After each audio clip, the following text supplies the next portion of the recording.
ഇത് കേട്ട് കഴിഞ്ഞിട്ടുണ്ടല്ലോ, കുടുംബത്തിലേക്കൊക്കെ ഒന്ന് ചുറ്റി നോക്കണം.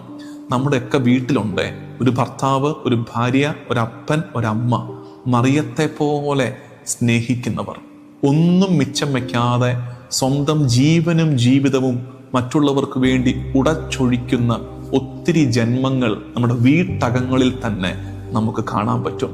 സ്വന്തം ജീവിതത്തെ ഒരു നാർദീൻ ഭരണിയായി പ്രിയപ്പെട്ടവരുടെ മുമ്പിലേക്ക് അർപ്പിക്കുന്നവർ, ഉടച്ചൊഴിക്കുന്നവർ ഉണ്ട്. ചിലരുടെ അത്തരം സ്നേഹപ്രകടനങ്ങൾ ആരും കാണാതെ പോകുന്നുണ്ട്. പക്ഷെ എന്നെ കേൾക്കുന്ന നിങ്ങൾ സ്നേഹിക്കുന്നത് ആരും അറിയുന്നില്ലെങ്കിലും, ആരും മാനിക്കുന്നില്ലെങ്കിലും, ആരും തിരിച്ചറിയുന്നില്ലെങ്കിലും, നിങ്ങളുടെ വീട്ടകത്ത് നിങ്ങളുടെ പ്രായമുള്ള വൃദ്ധരായ മാതാപിതാക്കളെ നിങ്ങൾ പരിചരിക്കുമ്പോൾ, നിങ്ങളുടെ ഭർത്താവിനെ, ഭാര്യയെ നിങ്ങൾ മാനിക്കുമ്പോൾ, സ്നേഹിക്കുമ്പോൾ, നിങ്ങളുടെ കുഞ്ഞുങ്ങൾക്ക് വേണ്ടി നിങ്ങൾ ജീവൻ കൊടുക്കുമ്പോൾ, നിങ്ങളൊരു കാര്യം തിരിച്ചറിയണേ, നിങ്ങളുടെ സ്നേഹത്തിന്റെ പരിമളം കൊണ്ട് ആ വീട് നിറയുന്നുണ്ട്. നിങ്ങളെ